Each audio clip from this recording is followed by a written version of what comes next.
اور کائنات کی کوئی ایک روایت نہیں دکھا سکتے کہ اللہ کے نبی نے حکم دیا ہو حضرت عائشہ کو کہ تو سینے پہ باندھنا اور ابو بکر صدیق کو تو ناف کے نیچے باندھنا۔ اگر ناف کے نیچے سنت ہے تو ماؤں اور بہنوں کو سینے پہ کیوں بندھواتے ہو؟ اور اگر سینے پہ باندھنا سنت ہے تو تم زیر ناف کیوں باندھتے ہو؟ کیا محمد صلی اللہ علیہ وسلم کے صدقے یا وسیلے سے مانگنا صحیح ہے یا غلط ہے؟ رسول اللہ صلی اللہ علیہ وسلم کے صدقے اور وسیلے سے مانگنا، اس کی تعلیم نہ قرآن نے دی ہے نہ حدیث نے دی ہے، یہ بدعت ہے، یہ شرک کی طرف لے جانے والا راستہ ہے۔ کفار مکہ کا یہی عقیدہ تھا، وہ کہا کرتے تھے ما نعبدہم الا لیقربونا الی اللہ زلفی، ہم ان کے پاس جاتے ہماری سنتا نہیں ہے، ان کی موڑتا نہیں ہے، ہماری ان کے آگے ہؤلاء شفعاؤنا عند اللہ، ہماری ان کے آگے، ان کی اللہ کے آگے۔ ٹائم نہیں ہے اس پر مزید وضاحت کرنے کی۔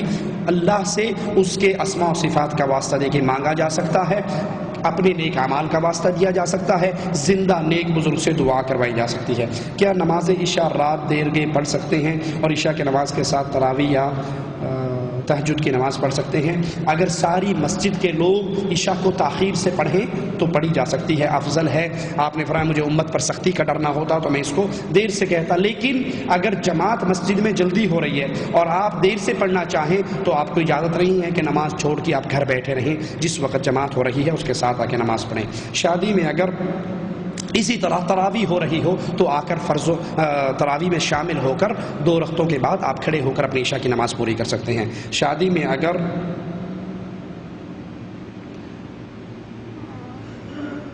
یہ شیخ پڑھیے کیا ہے، ہمیں تو سمجھ نہیں ہے۔ ایک شخص کہہ رہا ہے کہ تم لوگ مجھ سے دم ہوئی الائچی لے کر کھا لو تو نماز پڑھنے کی ضرورت نہیں، اس آدمی کے لیے کیا کرنا چاہیے؟ دم کی ہوئی الائچی کھا لو، نماز پڑھنے کی ضرورت نہیں، بالکل ٹھیک کہتا ہے، یہ کھا لو کیونکہ یہ جہنم کا داروغہ ہے، خود بھی جائے گا ساتھ بھی لے جائے گا، یہ اکیلا نہیں جائے گا ساتھ مروائے گا۔ اگر نماز سے کسی کو چھٹی ملتی تو اللہ کے نبی صلی اللہ علیہ وسلم وفات والی بیماری میں بار بار کہتے اصلی الناس، لوگوں نے نماز پڑھ لی، مجھے اٹھاؤ بٹھاؤ میں نماز پڑھنے کے لیے جاتا ہوں۔ کیوں علی اور فضل کے کندھوں پہ ہاتھ رکھ کے اپنے پاؤں کے سٹتے ہوئے نبی مسجد میں آئے؟ عمر خطاب رضی اللہ عنہ وارضا زخمی ہو کے گر چکے ہیں، ہوش آتے ہی پہلا سوال کرتے ہیں کیا میری نماز پوری ہو گئی؟ مجھے بٹھاؤ میں اپنی نماز پوری کر لوں۔ جو یہ سمجھے کہ کچھ لوگ ایسے ہیں، ذرا غور سے سننا، غور سے سننا، یہ مسئلہ اکثر درپیش رہتا ہے۔ اگر کسی کا یہ عقیدہ ہو کہ کچھ لوگ ایسے ہیں ہمارے اولیاء ہمارے بزرگان جو نماز پڑھنے کے معاملے سے اگے لنگ گئے نہیں ہوں، مرید اور پیر اکٹھے سفر کر رہے نا، نماز کا ٹائم ہوا، مرید نے نماز پڑھی، کہا پیر جی آپ نے نہیں پڑھی، کہا تسی پڑھیا کرو، ساڈا دل اللہ اللہ اللہ کرتا ہے، سانو نماز دی لوڑ نہیں، اندر ہی اندر نماز پڑھ لینے ہیں۔ روٹی شوٹی کھائی بھی تھی، پیپسی لسی پی بھی تھی، تھوڑی دیر کے بعد کہندا مرید کو لوٹا لیا پانی دا، کہندا کیوں؟ کہندا مینوں حاجت ہوئی ہے، کہندا ایڈی وڈی نماز اندر اندر غائب کر لی تے اینوں بھی اندروں اندروں کر لا، کہندا اے نہیں اندر اندر ہوندی، اینے اگے لا لیا مینوں۔ جو لوگ یہ عقیدہ رکھیں کہ ہمارے اولیاء اور بزرگان اور صوفیاء کرام نماز روزے کے مقام سے آگے گزر چکے ہیں تو سنیے یہ بندہ کافر ہے، مسلمان نہیں ہے، یہ بندہ کافر ہے، مسلمان نہیں ہے، کیونکہ اللہ کی شریعت میں کسی کو یہ اجازت نہیں کہ وہ شریعت کے دائرے سے باہر نکل سکے۔ سوال کیا تھا آج، اس کے والدہ کا انتقال ہو گیا ہے، 20 روز پہلے سے نماز نہیں پڑھ رہی تھی، تو وہاں کے عالم نے کہا کہ ہر نماز کے بدلے کفارہ ہے، کہا کیا کفارہ ہے؟ کہا کشتا کا۔ ہاں تو اس کو ضرورت ہوگی پیسوں کی، بیچارے نے اس کو مانگ لی اتنے۔ ایک سوال ہے کہ ٹوپی پہن کر نماز پڑھنا ضروری ہے؟ دیکھیے اگر کسی کے سر پہ اچھا کپڑا ہے، رومال ہے، پگڑی ہے، عمامہ اصل میں سنت طریقہ ہے تو وہ اس کو سر پہ رکھے نماز پڑھے، لیکن نماز کی شرط سر ڈھانپنا نہیں ہے۔ رسول اللہ صلی اللہ علیہ وسلم کی حدیث مبارکہ ہے جس کے کندھے ننگے ہوں اس کی نماز نہیں ہوتی۔ اگر سر ننگا کرنے سے نماز میں خلل پڑتا تو اللہ کے نبی کی حدیث یوں ہونی چاہیے تھی جس کا سر ننگا ہو اس کی نماز نہیں ہوتی۔ ایسی حدیث دنیا کے اندر کوئی بھی نہیں ہے، ٹھیک ہے؟ حدیث کیا ہے؟ جس کا کندھا ننگا ہو اس کی نماز نہیں ہوتی، سر ننگا ہو تو نماز ہو جاتی ہے۔ لیکن ہمارے ہاں الٹی گنگا بہ رہی ہے، وہ کیسے؟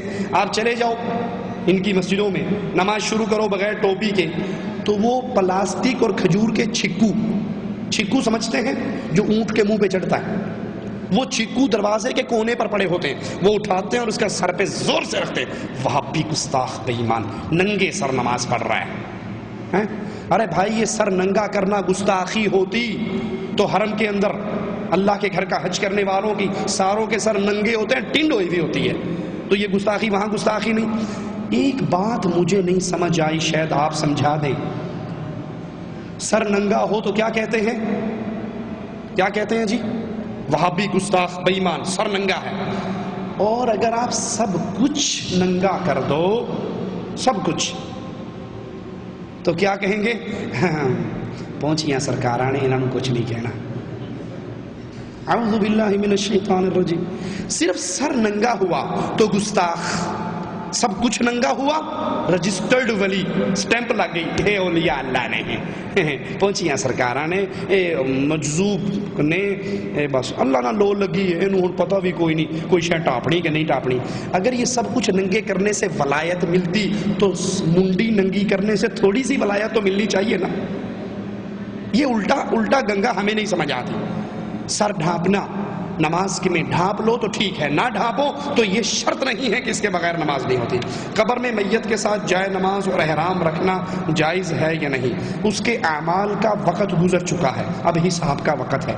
اس کے اعمال کا وقت گزر چکا ہے، اب حساب کا وقت ہے۔ ایسی کوئی روایت ہمارے علم میں نہیں کہ میت کے ساتھ عہد نامہ رکھو، اس کے ساتھ اس کا جائے نماز رکھو، تاکہ فرشتوں کو پتہ نہیں ہوتا نا یہ نمازی یا بے نمازی، وہ جائے نماز دے کے سمجھیں گے نمازی ہے، اور احرام دے کے سمجھیں گے کہ جی واقعی یہ پکی گل ہے، عمرہ بھی کر کے آیا۔ اس کے ساتھ سعودی ایئر لائن کی ٹکٹ بھی رکھ دیا کرو کہ دیکھو یہ کنفرم سیٹ تھی اس کی اور یہ جدے سے ہو کر آیا تھا۔ نماز کے درمیان سجدے میں سبحان رب العالی کے بعد کیا اردو میں دعائیں مانگ سکتے ہیں؟ نہیں، نماز کے اندر عربی میں جو دعائیں ہیں وہی مانگی جا سکتی ہیں۔ سبحانک اللہم وبحمدک اشہد لا الہ الا انت استغفرک واتوب الیک۔